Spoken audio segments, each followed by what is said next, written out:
हिजबुल मुजाहिदीन के अस्करी कमांडर बुरहान वानी की शहादत के बाद कश्मीर में जारह भारतीय अफवाज और हुकूमत के खिलाफ हर महाज पर मुज़ाहमत जारी है। बुरहान वानी की जगह आने वाले कमांडर सब्जार अहमद भट्ट भी अपने आबाई गांव तराल में जामे शहादत नोश कर चुके हैं। अखबारी ज़राए के मुताबिक अब रियाज अहमद नायको हिजबुल मुजाहिदीन के नए कमांडर हो सकते हैं। खुद भारतीय फौजी ज़राए का कहना है कि मकबूजा वादी में तकरीबन 200 मुजाहिदीन सरगर्म जहाद हैं। इतनी कलील तादाद के बावजूद कश्मीरी मुजाहिदीन की नई नस्ल में जो नजरियाती पुख्तगी देखने में आ रही है वो इससे कबल मफकूद थी। कश्मीरी हुर्रियत पसंद अब वादी जम्मू कश्मीर में शरीयत मोहम्मदी के नफाज और खिलाफत के क़याम का अज़्म कर चुके हैं। हुर्रियत पसंदों के बयानात से साफ पता चलता है कि अब इन्हें आलमी ताकतों से कोई उम्मीद बाकी नहीं रही। हुर्रियत कॉन्फ्रेंस के कायदीन से भी ये हुर्रियत पसंद और इनके संगबाज साथी नाला हैं। बुरहान वानी के साथी जाकर मूसा ने कुछ रोज कबल हिजबुल मुजाहिदीन से अलहदगी का ऐलान किया था, क्योंकि हिजबुल मुजाहिदीन के सरबराह कमांडर सलाहुद्दीन ने हुर्रियत कॉन्फ्रेंस के रहनुमाओं के खिलाफ दिए गए इनके एक मुतनाज़ा बयान से बराअत का ऐलान किया था। जबकि सब्जार अहमद भट्ट ने शहादत से कबल अपने एक बयान में कहा था पाकिस्तान से इनका ताल्लुक अब सिर्फ और सिर्फ इस्लामी हुकूमत के नाते रह गया है। अगर पाकिस्तान में सेकुलरिज्म के नारे गूंजे तो कश्मीरी पाकिस्तानी परचम में अपने शोहदा को दफन करना छोड़ देंगे। ऐसा लगता है कि कश्मीर के अवाम और अस्करियत पसंद अब फैसला कर चुके हैं कि दोस्त दुश्मन की परवाह किए बगैर मसलहत के तकाज़ों को बालाए ताक रख कर इन्हें असूलों पर कारबंद रहना है। आज के हरफराज का सवाल है, क्या पाकिस्तान की हुकूमत और अवाम कश्मीरी अवाम की उमंगों के मुताबिक तहरीक आज़ादी की हमायत कर सकते हैं? अस्सलाम वालेकुम, आपको प्रोग्राम हरफराज में खुश आमदीद कहते हैं। मैं हूं जमील फारूकी और मेरे साथ हमेशा की तरह मौजूद हैं सीनियर तज्जियाकार जनाब औरिया मकबूल जान साहब। नाज़रीन, कश्मीर की जिद्दोजहद एक नए मोड़ पर है। बुरहान मुजफ्फर वानी की शहादत के बाद सब्जार अहमद भट्ट की शहादत ने कश्मीरियों की जिद्दोजहद में एक नई रूह ज़रूर फूंक दी है, लेकिन साथ साथ कश्मीरी मायूस हैं अपनी क़यादत से, पाकिस्तान से और आलमी ताकतों से। ये मायूसी क्यों फैल रही है, प्रोग्राम के पहले हिस्से में औरिया साहब से इसी पर बातचीत करेंगे। औरिया साहब, वेरी वार्म वेलकम सर। पहला सवाल मेरा यही होगा, ये मायूसी आखिर कश्मीरियों में क्यों फैल रही है? देखिए, कश्मीर की जो मूवमेंट है, अगर कोई शख्स उसका इस वक्त अंदाज़ा नहीं लगा रहा तो फिर आज से 2 साल या 4 साल या 5 साल बाद ये न कहे कि हमारा ये हिस्सा जो है, ये बॉर्डर जो कभी हमसे मोहब्बत करते थे ये लोग, वो भी हमारे हाथ से चले गए और हमारे मुखालिफ हो चुके हुए। उसकी बुनियादी वजह यह है कि कश्मीर में अब जो मूवमेंट चली है जी, ये मूवमेंट खालिसतन उन लोगों के मूवमेंट है कि जिनके घरों पे लोगों ने हिंदुस्तान की अफवाज ने छापे मारे, उनके भाई को उठा के ले गए, उनकी माँ को उठा के ले गए, उसके बाप को उठा के ले गए, इनको 8-8, 9-9 साल के बच्चों को उठा के ले गए। ये जब वापस आए 2-2, 3-3 दफ़ा ऐसा हुआ तो फिर उन्होंने एक ग्रुप बनाया कि जो ग्रुप इन्होंने कहा कि हम खुद इस मूवमेंट को लेके चलेंगे। ये कहते हैं जमहूरियत हमने देख ली है, क्योंकि भारत दुनिया की सबसे बड़ी जमहूरियत। दावेदार तो है नहीं है ना जी, इलेक्शन होते हैं भाई जी जी, रेगुलर इलेक्शन होते हैं, मार्चला नहीं लगता, राइट। जो तसलसल जिसको कहते हैं हम कहते हैं ना, सिस्टम का तसलसल चलना चाहिए जी। भारत दुनिया की सबसे बड़ी जमहूरियत है, दुनिया की सबसे बड़ी गुर्बत वहां पर है।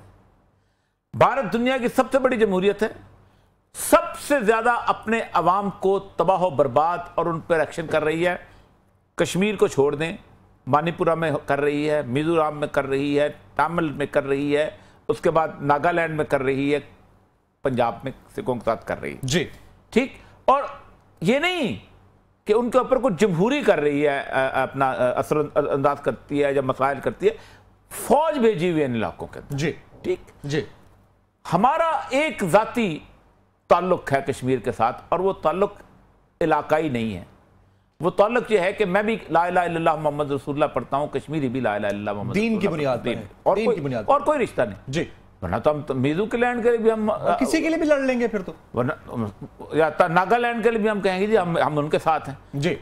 तो कश्मीरियों के साथ गुज़श्ता 70 साल से हमारा एक स्टैंड रहा है पाकिस्तान का। शुरू में कबायली थे जिन्होंने गए और जाके उन्होंने आजाद कश्मीर फतह किया और वो हिस्सा हमारे साथ आ गया जी। अब कश्मीरी कहते हैं कि 70 साल के अंदर हमने किस्मत अपनी पाकिस्तान और हिंदुस्तान के हाथ में पकड़ाई हुई थी। एक हिस्सा हमारा लीडरशिप का हिंदुस्तान के पास था जी, शेख अब्दुल्ला उनके पास है, अपना उसका बेटा फारूक अब्दुल्ला उसके बाद उनके साथ है, उमर अब्दुल्ला उसके साथ है, दूसरे तीसरे जितने भी, एक वो जो अभी क्या नाम है मुफ्ती जो है वो उनके साथ है जी। एक हिस्सा लीडरशिप का पाकिस्तान के साथ है, जिनमें सईद अली गिलानी है, उसके बाद ये फारूक है, यासीन मलिक है। अच्छा, उसके अंदर वो कहते ये हैं कि ये जो सारे के सारे ये जब चाहें जी पाकिस्तान और हिंदुस्तान एक मीटिंग पे बैठते हैं और कहते हैं कश्मीर का मसला हम मीटिंग पे हल कर रहे हैं, बात कर रहे हैं। ये कभी मुशर्रफ प्रपोजल लेके आता है, कभी वाजपेयी लेके आता है। 1 लाख आदमी हमारा शहीद हो चुका हुआ है और हमें कुछ हासिल नहीं हुआ।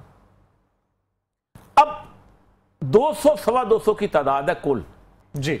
ये जो लोग अब उठे हैं बुरहान वानी के बाद, इनमें 3 चीजें बड़ी इंपॉर्टेंट हैं कि जो तमाम कश्मीरी की आदत में नहीं है। नंबर 1, इनमें कोई नजरियाती इख्तलाफ नहीं। ये नहीं है कि यासीन मलिक कहता है कि जनाब आजाद कश्मीर होने चाहिए, हम कौम परस्त हैं जी। ये नहीं है कि सईद अली गिलानी तो पाकिस्तान के साथ हैं, कश्मीर बनेगा पाकिस्तान, वो एक नजरियाती हवाले से कहते हैं जी जी। ये भी नहीं है कि हम ये जनाब बरेलवी और शिया वाला जो फिरका है वो इकट्ठे हुए। अगर ये डिफरेंसेस नहीं है तो इसका मतलब है कश्मीर की जद्दोजहद खिलाफत की तरफ बढ़ रही है, ये कहना चाह रहे हैं? नहीं, उन्होंने नारा बुरहान वानी की जो मेल्स थी, बुरहान वानी की जो साइड थे, पाकिस्तान में नाम लेते हुए डरते हैं। उसने सारी की सारी खिलाफत का नारा, उसने कहा है कि कुरान के मुताबिक, अल्लाह उसके रसूल के मुताबिक कौमियत की मौत मरना जहालत की मौत, रसूलुल्लाह ने फरमाया। जो असबियत की मौत मरा, जहालत की मौत मरा, जाहिलियत की मौत मरा, तो हम अल्लाह के नाम पे क्यों ना मरें? ये हम आज से कई सालों से कहते चले आ रहे हैं कि पाकिस्तान की जो नजरियाती असास है, पाकिस्तान की फौज को भी अगर उस नजरियाती असास के मुताबिक चलना पड़ेगा, वरना ये नहीं हो सकता जी कि आप उनसे कहें कि आप एक फौज के लिए कुर्बानी दें। वो आप उनको ये तराना सुनाते हैं कि अली तुम्हारी शुजाअत पे झूमते होंगे, रसूल पाक ने बाहों में ले लिया होगा, हुसैन पाक ने इरशाद किया होगा। आप ये उनको मिसालें दे के पेश करते हैं। I have a $1 million question sir, क्या पाकिस्तान कश्मीरियों से उतना मुखलिस है जितने कश्मीरी पाकिस्तान से मुखलिस नहीं? ये बड़े कमाल लोग हैं। ये जाकिर मूसा ने तकरीर की जिसपे उन्होंने हिज़्बुल मुजाहिदीन, वो कहते हैं कि हमारी लीडरशिप पाकिस्तान में बैठी हुई है, मार हम खा रहे हैं जी। ठीक, अब ये जो सब्जार मरा है इसकी मां है जाना बेगम जी। जाना बेगम जब क्राउड आया है तो जाना बेगम ने एक आंसू नहीं अपनी आंखों से बहाया और उसने कहा है कि मुझे सिर्फ और सिर्फ मेरे बेटे ने कहा था कि मैं शहादत की मौत चाह रहा हूं और अगर मरूंगा तो मेरे लिए आंसू नहीं बहाना, मेरे लिए सिर्फ दुआ करना। उसका एक भाई है और आप अंदाजा करें कि ये लड़का जो है ये पढ़ा लिखा लड़का था जी, लेकिन उसको रोजगार नहीं मिला, एक खोखे पे काम करता था, इसको अचानक उठा के ले गए। जाने से पहले उसने कहा कि बाप तुम्हारा घर, मैं कंक्रीट का घर जो है उसको मुकम्मल करता चला जाता हूं। 5 लड़के हैं ऐसे कि जो इस इलाके से शामिल हुए। एक मतलब राजू है, इसका अवैस नाम से मशहूर है, राजू कहते हैं इसको। ये पैलेट गन से इसकी आंख ज़ाया हुई थी जी। ये वहां चला गया, 20 साल का BA का 2nd ईयर का तालिब इल्म छोड़ के वहां उनके साथ शामिल हो गया। एक अल्ताफ है इस गांव के साथ, इसका जो गांव है ना, ये जो रातसोना के साथ के इलाके से, वो बच्चा जो है वो उसका बाप 1923 में शहीद कर दिया गया था। एक यूनुस रामिस है, इसको भी इसके साथ अभी शहीद किया गया है। ये और दाऊद खान और एक और, ये सारे 5 लड़के, ये इनमें से सबके कोई का भाई गिरफ्तार हुआ, किसी कुछ गिरफ्तार हुआ। ये जो यूनुस था, रामिस था, जो रामिस नाम था, यूनुस के नाम से मशहूर था, इस 23 दिन जिहाद में रहा है। 200 लोग हैं इंडिया की, जिसे कहते हैं दंदान चिकन सूरत हाल पैदा हो गई है जी। यानी पूरी वादी को झंझोड़ कर रख दिया है। जो काम पाकिस्तान की अंदर बैठे हुए मुजाहिदीन या वहां बैठे हुए मुजाहिदीन जो है वो इतने सालों तक नहीं कर सके। यानी पाकिस्तान चलो, पाकिस्तान मिलिट्री सपोर्ट तो नहीं करता, पाकिस्तान तो वो सपोर्ट करता है जी। जिस जगह वो कहते ये हैं, जाकिर मूसा का बयान ये था कि अगर पाकिस्तान की से मोहब्बत का एक ही हमारा रिश्ता है कि पाकिस्तान एक इस्लाम की बुनियाद पर बनाई गई ममलिकत है और पाकिस्तान जो है वो इस्लामी नजरियाती तौर पर एक आइन रखती है। लेकिन पाकिस्तान अगर सेकुलरिज्म के नारे में और लिबरलिज्म के नारे में गूंजेगा तो हम तो भारत में ऑलरेडी सेकुलरिज्म में मार खा रहे हैं। हमें भारत का सेकुलर और लिबरल और जमहूरी चेहरा जो है वो 1 लाख लाशें दे चुका है जी। और अगर हम पाकिस्तान में भी सेकुलरिज्म, लिबरलिज्म और जमहूरियत के लिए हमने जाना है तो फिर तो हमें सलाम है।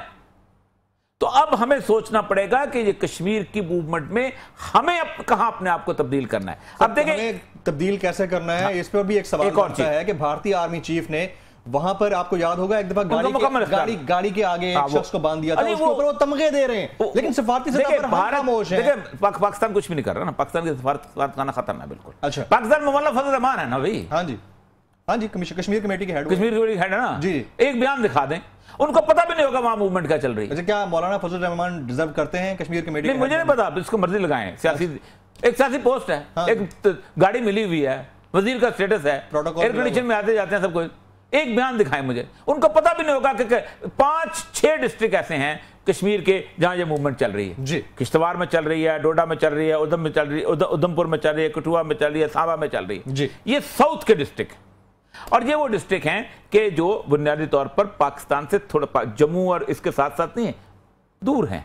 इंडिया के साथ उनका साथ ही यानी लगता है, पठानकोट के इलाके से वो जो रास्ता जाता है, ये साउथ के। एक जमाने में होता था कि वो हमेशा इल्जाम लगता था कि जी पाकिस्तान में वो जो डिस्ट्रिक्ट है, क्या नाम है, पुलवामा, और ये जो इलाका है यहाँ से जाते हैं, यहाँ से पाकिस्तानी इन्फिल्ट्रेट, उन्होंने ये भी साबित कर दिया कि हम इन्फिल्ट्रेटर्स जो तुम कहते हो, हम बाउंड्री से दूर हैं जी, और उसके बावजूद भी हम लड़ रहे हैं।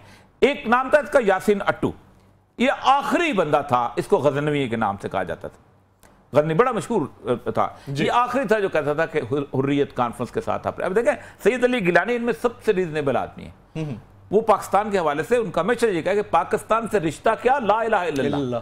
वो उनको पता था कि कश्मीर का नौजवान, देखिए किसी बंदे ने भी मौत जो है ना वो इसलिए नहीं देनी होती कि वो मुर्दार हो जाए, वो इसलिए देता है कि अल्लाह ताला के हाँ उसकी शहादत कबूल हो। और अल्लाह ताला की शहादत उसमें कबूल होती है कि जब आपका नजरिया ये हो कि आप अल्लाह के लिए और उसके रसूल के लिए, कुल इन्न सलाती व नुस्की व महयाया व ममाती लिल्लाहि रब्बिल आलमीन, सुभान अल्लाह, कि मेरी जिंदगी, मेरी मौत, मेरा जीना, मेरा मरना, मेरी नमाज, मेरी कुर्बानी सब अल्लाह के लिए है। ये जब होगा तो फिर देखो ना, मतलब है कि युकातिलून फी सबीलिल्लाह, अल्लाह के रास्ते में। तो वो कहते ये हैं कि जब पाकिस्तान के लिए मरना जो है, अल्लाह के लिए इसलिए मरना है कि पाकिस्तान एक इस्लामी ममलिकत है, लेकिन अगर तुम हमें मेज पे बेचोगे जी, जिनेवा में बेचोगे, आगरा में बेचोगे, इंडिया बेचता है, तुम बेचते हो बैठ के, तो फिर हम ये नहीं करेंगे। तो ये ऐसी मूवमेंट है कि जो एक इंटरनेशनल लेवल पे बन रही है। अब उसको बदनाम करने की कोशिश की जा रही है कि ये जो दाइश बनती जा रही है, ये अपने आप को खिलाफत की बात। मसला सर है कि जो खिलाफत का नाम ले वो दाइश है। इससे बड़ा मजाक क्या हो सकता है? यानी 9/11 जो जब हुआ था तो 9/11 में दाइश का वजूद नहीं था जी। तो 2 लीडर थे दुनिया के जिन्होंने मुसलमानों पे हमला किया था, एक जॉर्ज W. बुश और एक टोनी ब्लेयर।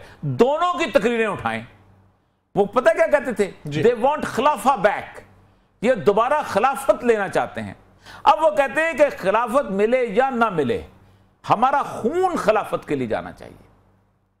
ये शब्दार्थ देखिए, हमारे ना अखबार रिपोर्टें कर रहे हैं ना कौन रिपोर्टें कर रहे हैं। इन सब बातों से तो ये लगता है कि कश्मीरी अगर अपना आजाद खित्ता चाहते हैं, नहीं चाहते हैं। वो पाकिस्तान के, देखें कश्मीर अगर कश्मीरी आज भी पाकिस्तान के परचम में दफन करते हैं जी। एक बात याद रखिए, कश्मीरी अगर बड़ा सीरियस दिया है ना, कश्मीरी अगर पाकिस्तान का हिस्सा बने तो कश्मीरी पाकिस्तान को, वो मैं तो कहता हूं अल्लाह करे बने, वो लीडरशिप प्रोवाइड करेगी जो जरदारी और नवाज शरीफ और इवन इमरान खान सबको, क्योंकि ये वो लोग हैं, ये भी अपने आप को कश्मीरी कहते हैं सर। नहीं, ये दूध खाने वाले, दूध पीने वाले ये वो कश्मीरी हैं कि जिन्होंने जिंदगी की, जिसे कहते हैं ना, कशीद की है, अपनी कुर्बानियों से आजादी कशीद की हो। इनको पता है कि आजादी की नेमत क्या होती है, इनको पता है इस्लाम के ऊपर मरना क्या होता है। तो पता नहीं ये बनते हैं या नहीं बनते, लेकिन अल्लाह के हाँ भी आलमी अदालत इंसाफ कुलभूषण के मामले पर तो खुलकर बात करती है। कुलभूषण के अलावा पाकिस्तान उस मसले में भी वो कहते तो यही है ना जी। वो कहते हैं कि जहां कंप्रोमाइजेस का लेवल ये आ चुका हो, जहां पाकिस्तान की हुकूमतों का मसला यह है कि कारोबार के अंदर नवाज शरीफ साहब का कारोबार जो है ये इंपॉर्टेंट हो, और मौलाना फजल रहमान साहब का देवबंद का जो मदरसा इंपॉर्टेंट हो तो फिर यही होना है जो होना है। जब मौलाना फजल रहमान का अपनी गाड़ी इंपॉर्टेंट हो तो यही होना है। तो फिर ये एक बात याद रखिए, खिलाफत का नारा ऐसा है कि आज से 8 साल पहले पीईओ ने एक सर्वे किया था और पाकिस्तान के 97% लोगों ने कहा था हमें खिलाफत चाहिए। आप भी बाजार में जाए ना तो लोग पता क्या कहते हैं, हमें हजरत उमर वाला अमीरुल मोमिनीन चाहिए, हमें हजरत उमर वाला निजाम चाहिए जी। वो ये नहीं कहते हमें चर्चिल वाला निजाम चाहिए। ठीक है, आप उसको बेशक जमहूरियत की लोरियां दे के सुलाते रहे लेकिन वो नहीं सोने वाले। ये मूवमेंट किसी और तरफ जाएगी। सर मूवमेंट तो जिस तरफ जाएगी, लेकिन नाज़रीन यहाँ वक्त हुआ एक ब्रेक का। ब्रेक के बाद जब वापस आएंगे तो मामला तो चूंकि ये चल रहा है कि लोग चाहते हैं कि हमें खिलाफत चाहिए, लेकिन साथ ही साथ जब आपका जो मुत्तफ़िका राय है वो किसी चांद के देखने के ऊपर ना हो और ट्रंप के साथ मिलने के ऊपर हो तो फिर मामला क्या होंगे। एक ब्रेक के बाद।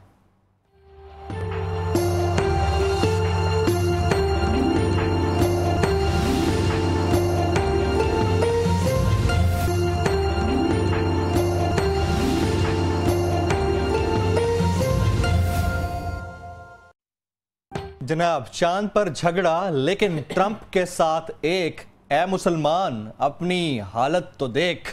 प्रोग्राम के दूसरे हिस्से में औरिया साहब से इसी पर बातचीत करेंगे। औरिया साहब, हमसे पेशावर के पोपल जई साहब नहीं संभलते हैं और हम इत्तेहाद बैनुल मज़ाहिब की बात करते हैं, ये कैसे मुमकिन है? ये पोपल जई का मसला नहीं है। अच्छा, ये मसला पूरी उम्मत मुसलमान का है और पूरी उम्मत मुसलमान का मसला इसलिए है जी कि हमारी पूरी उम्मत मुसलमान जिस इलाके में रहती है ना और जिस जगह पे उसका मसलक है ना, उस मसलक के हिसाब से चांद देखना चाहती है। इंग्लैंड है ना, इंग्लैंड जी, इंग्लैंड में 3-4 ईदें होती हैं। 3 तो होती हैं। अच्छा, एक कहता है सऊदी अरब वाला चांद मेरा चांद है जी, दूसरा कहता है पाकिस्तान का चांद मेरा चांद है, अच्छा, तीसरा कहता है बांग्लादेश या मलेशिया का चांद मेरा चांद है। क्योंकि मलेशिया इंडोनेशिया उन्होंने मिलके एक चांद की कमेटी बना ली हुई है। क्योंकि मैं फिलीपीन में था तो वहां पर उन्होंने कहा कि जी रोजा नहीं कब होएगा, तो उन्होंने कहा जी मलेशिया का जो ऐलान होता है ना मिंदना उसको फॉलो करते हैं। उन्होंने एटलीस्ट 3-4 मुल्कों ने, ब्रुनाई ने, इंडोनेशिया ने, मलेशिया ने, ये मिलके एक कमेटी बना ली हुई है। अब सूरत हाल ये है जी कि हमने इलाकाई बाउंड्रियों को, एक लफ्ज इस्तेमाल कर रहे हैं हमारे बड़े अहम, हमारे गामदी साहब ने एक फिक्रा बहुत बोला कि जहां मुसलमानों का नज़्म इज्तिमाई कायम हो जाए। ये बड़ा धोखे वाला फिक्रा है। जी जी, ये नज़्म तुम्हारे बाप ने कायम किया तो अंग्रेज ने कायम किया हुआ है। ये पाकिस्तान की जो बाउंड्री है, ये ईरान की जो बाउंड्री है, ये अफगानिस्तान की जो बाउंड्री है, ये जो मिस्र की बाउंड्री है, ये इराक की बाउंड्री है, ये कुछ खुलफाए राशिदीन ने कायम की हुई है। सही बात है, बिल्कुल ठीक। ये तो सेकंड वर्ल्ड वॉर के अंदर नेशन स्टेट बना दी। अब कमाल की बात है कि वो नज़्म इज्तिमाई अल्लाह की पूरी कायनात के निजाम के से भी बालातर है। मैं यहां खड़ा हूं तफ्तान के बॉर्डर के ऊपर, मेरी ईद है, तफ्तान में ईद नहीं है। मैं तोरखम पे खड़ा हूं, ये तोरखम की जो लाइन है ये अल्लाह ने किस किताब में लिखी है भाई? या कुरान के अंदर है कि तुम तोरखम की बाउंड्री के अंदर मेरा चांद अगर नजर आए भी तो तब भी नहीं रखना, क्योंकि कराची में चांद नजर नहीं आया, क्योंकि यहां पर रोयत हिलाल कमेटी पाकिस्तान ने बना दी। पाकिस्तान का नाम किस हदीस में है? अफगानिस्तान का नाम किस कुरान की किताब के अंदर है? इराक का नाम किसके अंदर है? रसूल अकरम सल्लल्लाहु अलैहि वसल्लम जो थे वो एक दफा तशरीफ फरमा थे तो कुछ आराबी आ गए जी। अब ये हदीस जो है अब्दुल्लाह इब्न अब्बास की हदीस है, मैं आपको पूरी हदीस यहां से पढ़कर सुना सकता हूं जी। ठीक है, अराबी आ गए, उन्होंने कहा या रसूलल्लाह हमने चांद देखा, सुभान अल्लाह, अच्छा, और हमारा रोजा है। आपने कहा बिलाल को अनाउंस कर दो कि कल हम रोजा रखेंगे। आपने सिर्फ दो चीजों की गवाही ली। नंबर 1 कि क्या तुम अल्लाह को मानते हो? उन्होंने कहा मुझे रसूलुल्लाह सल्लल्लाहु अलैहि वसल्लम यानी रसूल मानते जी। कहा जाए 2 चीजों की गवाही, ये बड़ी बड़ी बात है। अब चांद जो है ये 29 दिन 12 घंटे और 28 सेकंड का होता है टोटल जी।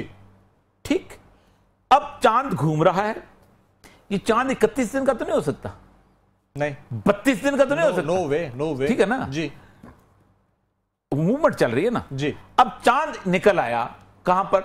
आप मगरब से निकलता है ना, तो आपने मराकश में चांद नजर आ गया।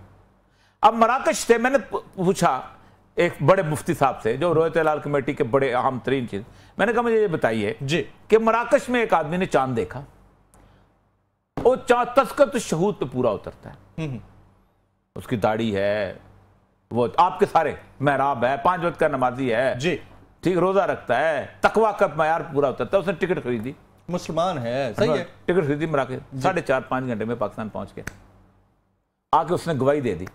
आप उसको ये कहेंगे कि नहीं हम गवादर की गवाही मानेंगे, आप उसको कहेंगे नहीं हम खैबर पख्तूनख्वा की गवाही मानेंगे। मतलब पोपलजी साहब जो कर रहे हैं वो ठीक कर रहे हैं? नहीं, पोपलजी गलत, सब गलत कर रहे हैं। अच्छा, इस उम्मत में ये हुक्मरानों का काम है, ये ट्रंप के साथ इकट्ठे हुए हैं सारे, सिर्फ 3 ऑब्जर्वेटरीज लगा दें अगर पूरे पाकिस्तान के दुनिया के अंदर जी, यानी ये तो टोटल 12 घंटे 24 घंटे का होता है, 12 घंटे का होता है ना, 12 घंटे का दिन, 12 घंटे की रात होती है ना। जी जी, मुसलमानों का जो एरिया बनता है ना, मराकश से लेके बुरनाई तक, ये 6-6.5 घंटे का एरिया है जी। एक बुरनाई पे लगा दें, एक आप बांग्लादेश में लगा दें, एक पाकिस्तान के हमालिया पे लगा दें, राकापोशी पे लगा दें, ठीक है, चलो एक आप मेडिटेरियन के ऊपर मराकश पे लगा दें, और आप अंदाजा करें कि आप कहीं पर भी चांद नजर आए, वो वहां से अनाउंस कर दे कि चांद नजर आ गया, ईद है। अब देखें, और ये सब इनकी फिका की किताबें आप, मैं आपको जरा सी, मैं आपको यहां पर आपको ये एक नहीं, तमाम जो है वो मसले के इख्तलाफात, मसला जो है ना, मसले के इख्तलाफ ये अब शुरू हुआ है। ये मैं पूरी की पूरी मैं आपको निकाल के दिखाता हूं कि ये जितनी भी, यानी आप सफरनामे जो हैं उस वक्त जो वहां के जाने वाले थे, मौला महमूद हसन का सैयद मोहम्मद दुनिया का सफरनामा जो है माल्टा के थे, वो कहते हैं कि अरफात का दिन जो वहां होता था वही यहां होता था। और आप सोच नहीं सकते कि ये अब जरा से फतावा आलमगीरी, अगर अहले मगरब चांद देख लें तो अहले मशरक पर रोजा फर्ज हो जाता है। अच्छा, फतावा आलमगीरी सारे मानते हैं जी, बिल्कुल बिल्कुल। मालिकियों की किताब है हदाया अल मुज्तहिद, मुवाहिब जलील, काजी अबू इसहाक ने इब्ने माजर सोन में तो यहां तक कहा कि अगर लोगों को बताने से यह मालूम हो जाए कि दूसरे मुल्क वालों ने चांद देख लिया है तो रोजे की कज़ा वाजिब हो जाएगी। शाफियों के अल-मुग़नी और हनाबला के यहाँ हनाफ में दर्ज है कि इन सब का मफहूम यह है कि अगर उम्मत में किसी एक जगह चांद नजर आ जाए और गवाह आदल हो तो पूरी उम्मत पर रोजा फर्ज हो जाता है। सर, तुमने रोयत हिलाल कहां से बनाई हुई है? मेरा सवाल, अब अगर सऊदी अरब में चांद, अच्छा, ये मसले का इख्तिलाफ तो पूरी दुनिया में भी बिल्कुल देखो मेरी बात सुनो जी, ये दुनिया और चीज हो गई। आप मुझे बताइए, हाँ जी, कि आप एक हदीस निकालते हैं कि सोमूल रोयती व अफ्तरुल रोयती, कि चांद देख के रोजा रखो और चांद देख के खोलो जी, ठीक है। अब एक जमाना था कि जब लोग सूरज के साए से देखते थे, जोर का वक्त हो गया जी, नापते थे बिल्कुल, फिर कहते थे अभी को बाहर जाके देखता है, नहीं, कैसे देखते हैं? जोर का वक्त, वॉचेस घड़ी है ना, जी, घड़ी है ना, उसका जनाजा जो है माइकल जैक्सन का 1 सेकंड के वक्फे के तहत आप यहां से बैठ के देखते हो। मौलवी साहब तकरीर कर रहा होता है ना वहां पर हरम में, तो यहां बैठ के सुनते हो। किसी और जगह तुम्हारा मौलवी तकरीर कर रहा हो ना तो उसको यहां बैठ के लाइव फेसबुक पे देखते हो। चांद नहीं देखना तुमने। ये हमारे रोयत हिलाल कमेटी तोड़ देनी चाहिए, कोई इसका वजूद नहीं है, और ये खालिसतन हमारे मुल्क के अंदर इंतशार पैदा करने के लिए और इस पूरी उम्मत को। आज तक मैं ये समझता था कि चांद का फैसला या रोयत का हक सिर्फ स्टेट के पास होता है, मैं ये समझता नहीं, आप उसका रोयत का हक स्टेट नहीं है, अल्लाह तबारक व तआला का चांद है, स्टेट का चांद नहीं है। अच्छा, मैं ईरान में था, ये हर जगह यही है। अच्छा, मैं ईरान में था, पहला रोजा आ गया। अब ईरान में तशय्यो के यहाँ यौम शक का रोजा होता है जी, कि अगर आप शक हो जाए कि आज चांद निकला है कि नहीं तो आप रोजा रख लो, ठीक। और उसमें होता है कि 12 बजे सुबह जो है उसका ऐलान, उस वक्त तक ऐलान अगर हो जाए तो ठीक है, वरना रोजा तोड़ दो, ठीक। अब वो सुबह हमने रोजा रख लिया। मेरा ड्राइवर था, वो जा रहा था सुबह, हमने मीटिंग थी, मैं वहां पर था, तो ड्राइवर चलते ईरानियों की बड़ी हिस्से में बड़ी, तो उसने रेडियो लगाया हुआ था कि पता चले कि रोजा है कि नहीं। तो अचानक 11 बजे ऐलान हो गया कि रोयत हिलाल कमेटी ईरान ने ऐलान कर दिया कि चांद नजर आ गया। अच्छा, अब वो बड़े कमाल का फिक्र है। हाँ जी, उसने कहा आगा हमरा है आफ्ताब आमद कि आज चांद और सूरज साथ साथ तशरीफ लाए। ये तुम लोगों ने दीन का मजाक बना दिया हुआ है। सही, बिल्कुल सही। नहीं, ईरान में मजाक बना हुआ है, वो सऊदी अरब में मजाक बना हुआ है, या पाकिस्तान में मजाक बना हुआ है। वो यार खुदा के लिए ये पोपलजई का और मुफ्ती मुनीब का मसला नहीं है। अच्छा, ये उम्मत का मसला है। पाकिस्तान खड़ा हो जाके कि एक ओआईसी का एक कमेटी बन जानी चाहिए ओआईसी की, कि जो बैठे और पूरी उम्मत में जहां चांद नजर आए उसको अनाउंस कर दे। ओआईसी को ट्रंप से तो फुर्सत मिल नहीं रही सर, वो क्या चांद के ऊपर बैठेंगे और बात करेंगे। मैं आपको बताऊं, इंग्लैंड के अंदर हालांकि इंडिया वाले इंडिया के साथ ईद मनाते हैं, हाँ जी, पाकिस्तान वाले पाकिस्तान के साथ ईद मनाते हैं। और भाई तुम्हारा तो मतला नहीं है ना। और यही मौलवी उनको फतवा देते हैं, यही बरेलवी, यही देवबंदी, यही अहले हदीस, यही मौलवी कहते हैं कि नहीं क्योंकि तुम इंडिया का रहने वाला है इसलिए तुम्हारी इंडिया के साथ ईद होगी। यही देवबंदी, तुम चूंकि पाकिस्तान का रहने वाला है इसलिए तुम्हारी पाकिस्तान के साथ ईद होगी। यही अहले हदीस, तुमसे फलां का रहने वाला है तुम फलां के साथ ईद होगी जी। और वहां इमामत कराते हैं, वहां नमाजें कराते हैं, सब कुछ कराते हैं। ये मसला हल तरफ तो है, लेकिन हल कैसे होगा, इसको हल करने के इनिशिएटिव कैसे लेंगे, कौन लेगा? देखिए, पाकिस्तान की हुकूमत को इनिशिएटिव लेना चाहिए, जो भी लेना चाहिए, जाके करारदाद पेश करे कि ओआईसी जो है 4-5 ऑब्जर्वेटरीज लगा ले। और ये मौलवियों का मसला नहीं है यार। हाँ जी, आज कल आपको पता है ना कि 2:18 पे किबले का रुख तय हुआ था। जी बिल्कुल ठीक है जी। ये किसी मौलवी ने तय किया है, ये साइंस ने तय किया। साइंस है ना सर, यस। ये जो कंपस लेके निकलते थे किबला का रुख तय करने के लिए आज से 1000 साल पहले जी, वो मौलवी निकलते थे, वो साइंटिफिक मेथड कैंपस निकलते थे ना, कैंपस वाले निकलते थे। जी जी। मौलवी के साथ तो कैंपस वाले मोबाइल आता तो उसको मोबाइल पे कैंपस निकालनी ही नहीं आएगी। मैं मौलवी का बड़ी कदर करता हूं, मेरा दीन उसने मुझे पढ़ाया है। ज़मन बर सूफी ओ मुल्ला सलामे के पैगाम खुदा गुफ्तंद मारा। इकबाल कहता है ज़मन बर सूफी ओ मुल्ला सलामे, मैं सूफी और मुल्ला पर सलाम करता हूं कि पैगाम खुदा गुफ्तंद मारा, कि मुझे अल्लाह का पैगाम उन्हें सुनाते हैं। वले तवील शान दर हैरत अंदाख्त, लेकिन ऐसी तवील कर देते हैं कि हैरान रह जाता है। कौन? खुदा ओ जिब्राइल ओ मुस्तफारा। खुदा कहता है ये तो मैंने कुरान भेजा नहीं था, जिब्रील कहता है ये मैं लेके नहीं आया था, रसूलुल्लाह कहते हैं मुझ पे तो ये उतरा ही नहीं, क्या तवीलें करते हो तुम? राइट। ये वो मसला है कि जिसके ऊपर, और ये कोई नहीं करेगा।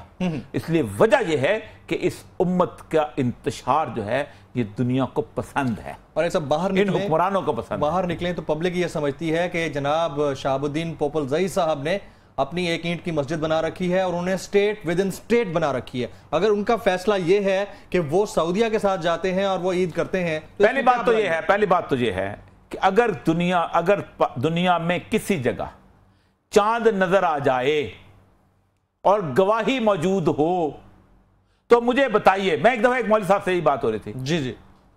गवाही मौजूद हो तो आपका रोजा रखना फर्ज हो जाता है।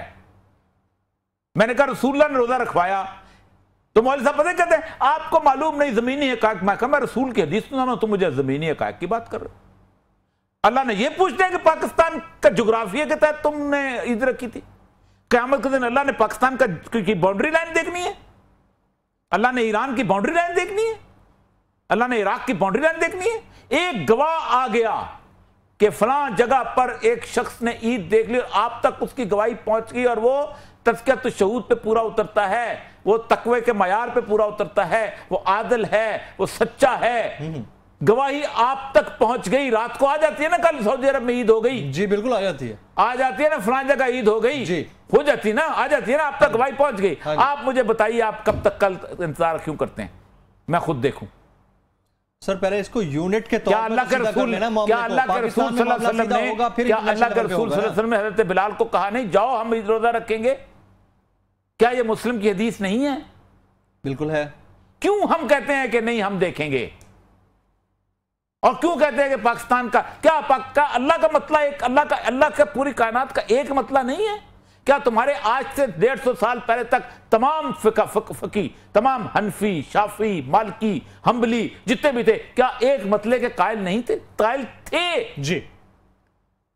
एक हदीस निकाल लाते हैं, अब्दुल्लाह इब्न अब्बास हदीस नहीं निकालते, वो भी अब्दुल्लाह इब्न अब्बास वो शाम वाली हदीस निकालते हैं। किसने करना है? उलमा कराम अजमा नहीं, हुकूमत ने करना है। अच्छा, मैं तो ये जुल्म अयूब खान ने हम पे किया था। हुआ ये था कि अयूब खान के जमाने में एक रोयत लाल होती थी, वो उस वक्त महकमा मौसमियात अनाउंस करता था जी। हुआ ये कि एक दफा 2 जुमे वाले दिन ईद पड़ती थी। अयूब खान को किसी ने कहा कि अगर जुमे के दिन 2 ईदें 2 खुतबे हों तो हुक्मरान चला जाता है, तख्ता लौटा जाए। मुझे अच्छी तरह याद है, उसने ये कहा, मैं वो ईद पढ़ी हुई है। हुआ ये था कि जुमे वाले दिन हमने ईद पढ़ी जाके, जुमेरात की ईद जो मौलवी भाग गए, औकाफ का मौलवी पढ़ाते थे ठीक। उसके बाद बहुत शोर मचा, तो उसने कहा अच्छा ये जो मौलवी बोलते हैं ना, इन मौलवियों को खरीदो। उसने औकाफ बनाई, औकाफ में मौलवियों की तनख्वाहें दी, किसी को 20 ग्रेड दिया, किसी को 18 ग्रेड दिया, किसी को 19 ग्रेड दिया, और फिर इनकी एक रोहित लाल कमेटी। ठीक, बिल्कुल ठीक है, एब्सोल्युटली राइट, पॉइंट टेकन। नाज़रीन, यहाँ वक्त हुआ एक ब्रेक का। ब्रेक के बाद जब वापस आएंगे तो हम बात करेंगे JIT की। JIT में होने क्या जा रहा है, पनामा का हंगामा और इसका ऊंट किस करवट बैठेगा, एक ब्रेक के बाद।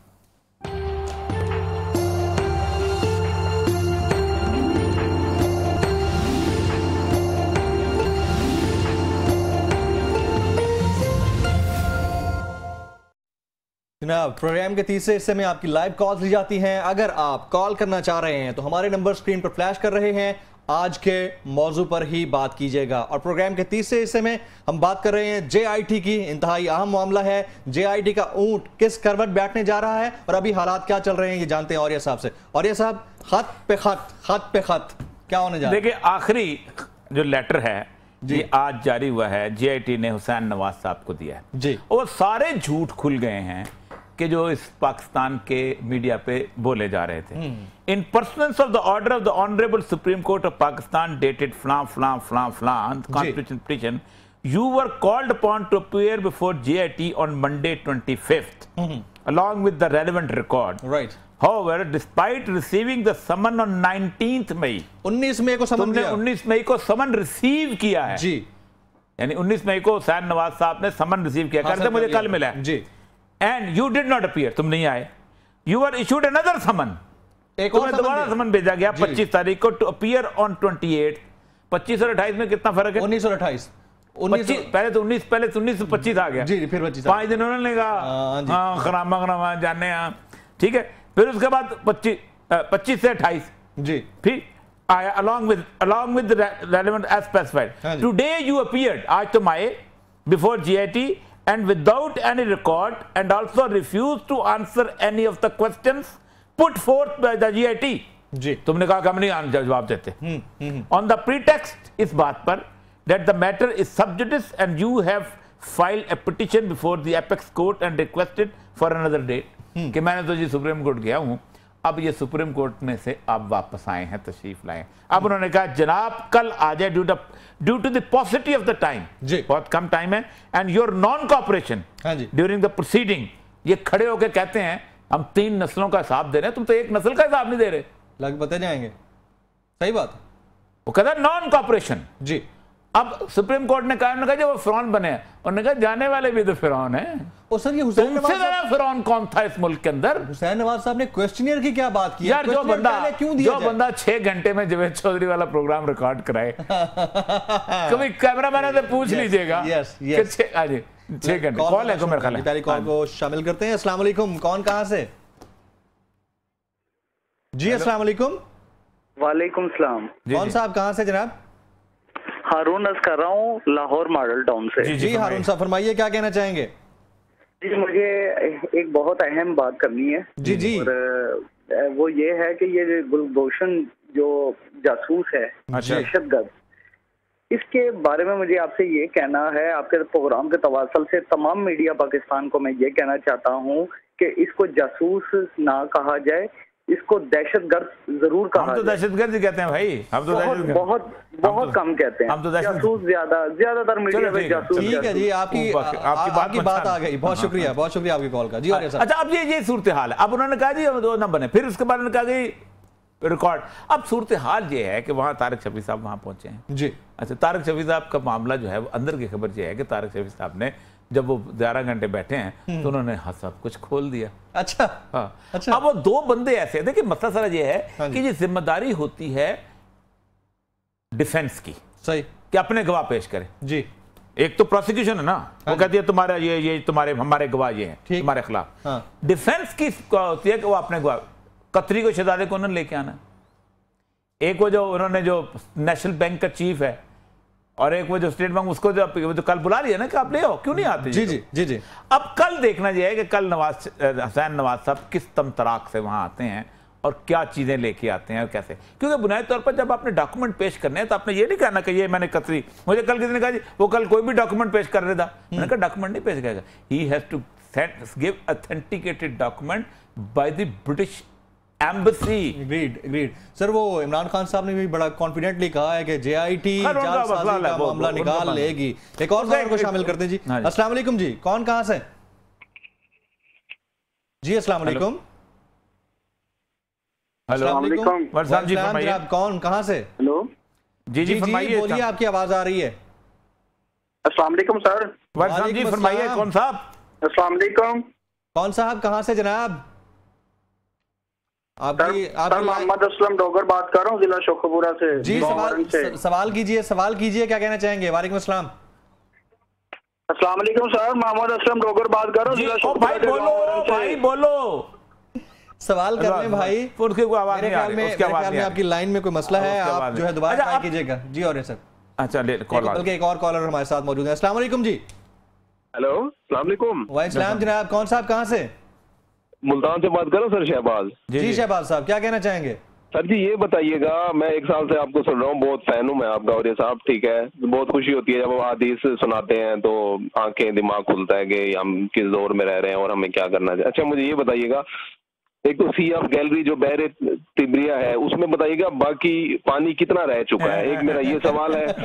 और एक मैं हदीस सुनाता हूँ कि जजीरा नुमा अरब उस वक्त तक खराब नहीं होगा जब तक मिस्र खराब ना हो जाए। क्या मिस्र खराब हो चुका है या अभी होना है?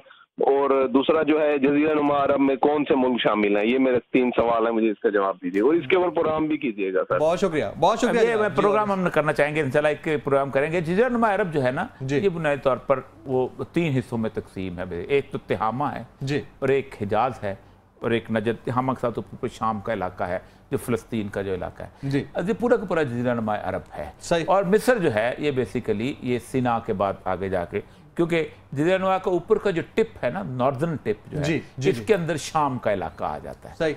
और रसूल हमेशा जजीरा नुमा अरब के अंदर ही रहे हैं पूरी जिंदगी, उन्होंने ज्यादातर हिजाज में रहे हैं और पूरा कुरान पाक जो है हिजाज में उतरा है। तो हिजाज जो है एक पहाड़ी सिलसिला है जिसका यहाँ से शुरू होता है, जद्दा से शुरू होता है और आखिर में तबूक आता है उसके जी, और नीचे फिर तिहामा का जो इलाका है। तो ये पूरा इलाका है। और ये हदीस ठीक है उनकी कि और मिस्र तो खराब हुआ है, मिस्र तो बहुत ज्यादा खराब हो रहा है। तो ये बात तो है। राइट, इसके ऊपर कभी टाइम पूरा प्रोग्राम करेंगे इंशाल्लाह, बनता है। बिल्कुल ठीक है। और कॉलर को शामिल करते हैं। अस्सलाम वालेकुम। वालेकुम जनाब, कौन कहां से? जी नाजिम हुसैन शाह बोल रहा हूँ, अडयाला जी रावलपिंडी से। जी नाजिम साहब, तमाम पाले पाकिस्तान को रमजान मुबारक। खैर मुबारक जनाब, सवाल कीजिएगा। और ये मकबूल जान साहब से रिक्वेस्ट है कि जनाब 2014 में मुझे 6 दिसंबर 2014 को मुझे दिन दिहाड़े गोलियां मारी गई और ये मियां शहबाज शरीफ साहब ने नोटिस लिए आज 3 साल हो गए हैं। मैं 2 से 2.5 साल से बिस्तर पे पड़ा हूँ। कसूर मेरा ये है कि मैंने IG जिया जात फारूक नजीर जो करोड़ों अरबों के करप्शन में इन्वॉल्व है, 2011 से स्टिल विदाउट एनी ब्रेक वो करोड़ों करप्शन कर रहा है। 3 गवर्नमेंट चेंज होगी मगर वो IG जिया जात है। FIR में नामजद है। नाजिम साहब हमने पहले भी इन्होंने कॉल की थी, हमने भी शहबाज शरीफ साहब से कहा था कि आपकी उंगली इस तरफ भी उठ जानी चाहिए और आप बात करें।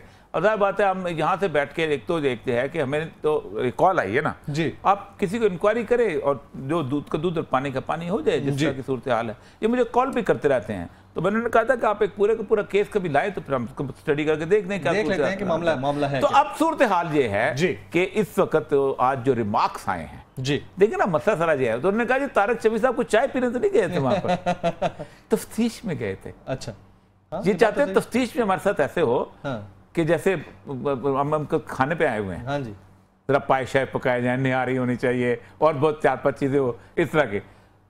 भाई तुम आज तक शिकायत करते हो कि तुम्हारे साथ सलूक अच्छा नहीं हुआ, तुम्हारे जेरे साया लाखों लोग रोज गालियां सुनते हैं पुलिस की, शर्म नहीं आती तुम लोगों को? डंडे खाते हैं, उनके घरों में पुलिस घुसती है, उनकी औरतें उठा के ले आती है और तुम हुक्मरान बैठे हुए हो। मतलब तुम्हें आज याद आया है इज्जत नफ्स भी होती है? जिस टांगे वाले को उसके छांटे से मारा जाता है, जिस मोटरसाइकिल वाले को ठुड्डे मारते हुए पुलिस लेके जाती है कि तुमने इशारा को तोड़ दिया, जिस शरीफ आदमी के घर में इस तरह आके घुसते हैं कि ऊपर से कमंदे लगा के उनकी बेटियों और बहुओं की इज्जतें तार करते हैं खड़े करके, तुम्हें अब याद आया कि तुम्हारी इज्जत है? हमारे साथ सलूक बुरा हुआ है, तुम 18 करोड़ के साथ तुम्हारे लोग सलूक बुरा करते हैं। तुम्हारे आईजी के दरवाजों के ऊपर लोग 6-6 दिन 15-15 दिन अपनी चिटें लेके घूमते रहते हैं। तुम्हारे सेक्रेटरीट के दरवाजों पे ताले पड़े होते हैं, कोई अंदर दाखिल नहीं हो सकता। तुम्हारे सेक्शन अफसर के दरवाजे के ऊपर डॉक्टर 20-20 ग्रेड के डॉक्टर और 20-20 ग्रेड के प्रोफेसर वहां खड़े होते हैं कि सेक्शन अफसर के अंदर बारियाबी नहीं मिलती उनको। तुम्हारे सेक्रेटरी जो है वो आसमानों पे बैठे होते हैं, उन तक पहुंच नहीं सकता कोई। तुम्हारे वजारतों की सूरत हाल ये है। तुम्हें अब याद आया है कि तुम्हारे साथ सलूक बुरा हुआ है? क्यों आसमान से उतरे हो? Absolutely right, absolutely right, your point has been taken. नाज़रीन, प्रोग्राम का वक्त खत्म हुआ। अगर आप फीडबैक देना चाहें तो फेसबुक और ट्विटर पर हमें ज्वाइन कर सकते हैं। आज के इस प्रोग्राम से मेजबान जमील फारूकी और हमारे सीनियर तज्जियाकार औरिया मकबूल जान को इजाजत दीजिएगा।